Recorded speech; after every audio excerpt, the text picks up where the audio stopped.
大家好，歡迎嚟到老 Best， 我係 Dr. Mark， 每期都會同大家分享一啲有趣嘅大腦科學研究。今集就教大家2招平息兒童焦慮風暴。你知唔知道咧？焦慮嘅兒童嘅前額葉區同杏仁核之間嘅連接咧，係比一般小朋友咧係用41%。原來當小朋友焦慮嘅時候咧，個大腦就好似一個引擎轉得太快過熱，但係咧冇辦法推動摩打一樣，情緒即時失控。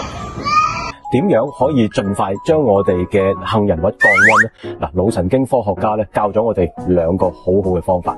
第一招，按壓耳垂，即係喺我哋嘅耳珠呢個位咧，輕輕按壓10秒。我哋喺個科學研究發現咧，呢個咧可以啟動我哋嘅迷走神經，令到我哋心跳下降大約19% 左右。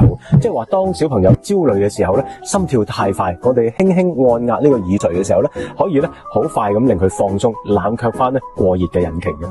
第二招，即時建立安全感。嗱，喺呢個時候咧，我哋家長咧可以俾一個輕輕嘅擁抱咯，一句好簡單嘅鼓勵說話，譬如咧用一個溫柔嘅語氣同佢講冇事嘅，我哋一齊面對啊。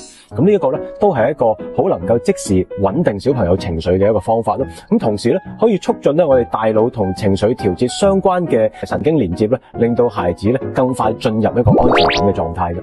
等我哋咧好快咁樣總結一下，原來當小朋友咧好焦慮嘅時候咧，我哋咧可以好快咁樣按壓佢嘅耳垂10秒，然之後咧擁抱佢，或者咧俾一啲好好嘅 body touch， 令到佢咧安全感建立起嚟，同埋咧輕聲同佢講一聲冇事嘅，我哋一齊面對啊，咁都能夠好快咁樣將呢一個情緒撲熄咗佢嘅過熱嘅情況嘅。如果你中意我哋嘅影片，記得 comment、like and share， 訂閱老 Best， 下次見啦，拜拜。